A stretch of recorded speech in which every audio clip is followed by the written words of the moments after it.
Hey everybody, so I finished up Matt Cassidy's When the Wolf Comes Home, and if you're paying any attention, you've also seen that I also had an interview with him. But the interview's over, so I can call this whatever I want. However, none other than Stephen King himself said, and I quote, "Get your claws into this one, horror fiends. It's terrific. Published later this month. Sink your teeth into a classic." Yeah, so Stephen King's already called it a classic. I can't say I disagree with the man.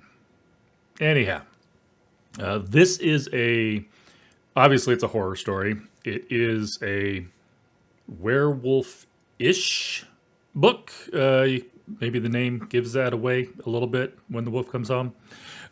But it's not, it is and it isn't a werewolf story. It is and it isn't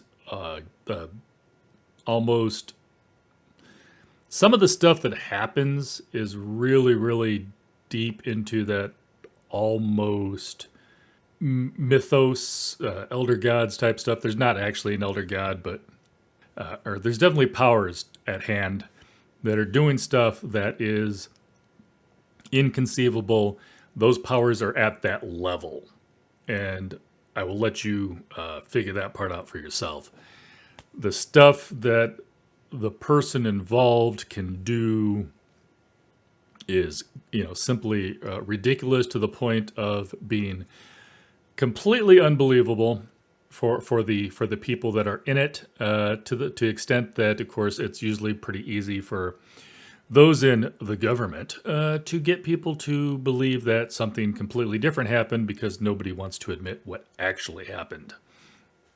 And, if you don't agree with what actually happened, we may not see you again, but that's besides the point. It is also very much a chase story. There is a monster involved, obviously. I think we've covered that. And there is a young woman named Jessa who has found herself mixed up in all of this. She was living a normal life. She was a wannabe actress. Obviously, that means she's working at a diner, because that's how it goes. And she kind of stumbles into this whole thing, finds a young boy scared and alone, and takes him in, and then the big bad comes along, and now she and the boy are in a run for their life. And, who can they trust? Where can they go? There is a path, or there's a wake of destruction going on behind them. And, one of those government agencies that doesn't even have an acronym offers to help. But, can she trust them? Why are they there? What is the plan? And they've only sent one guy. So, it's quite a ride. It's less than 300 pages. Like I said in the interview, if you are a horror book club, definitely this should be in your list for this year. Easy read, knocked it out in basically 2 days.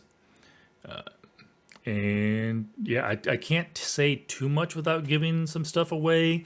We did talk a lot more about it in the interview, so if you want to check that out, we probably went into a few more details that I don't want to go in here. But definitely you need to pick this one up. I read Nestlings by Nat Cassidy. He was on a couple years ago. Absolutely loved that one. This one is even better.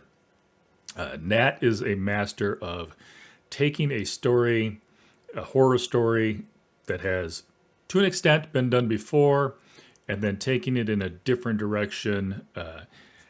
There were things in this that I did pick up on that I figured out before the end of the book, and there are other parts where I got to the end of the book and I'm like, okay, I see where he kind of hinted at that, but I so engrossed in the story, completely past me. There are some surprises. Maybe you're paying more attention and you won't be surprised, but there was some stuff at the end where it's like, I was not expecting that. And I, for one, love the ending. This is very much one of those endings in a book where you can get to the end and some of you are going to think it means this, and some of you are going to think it means that.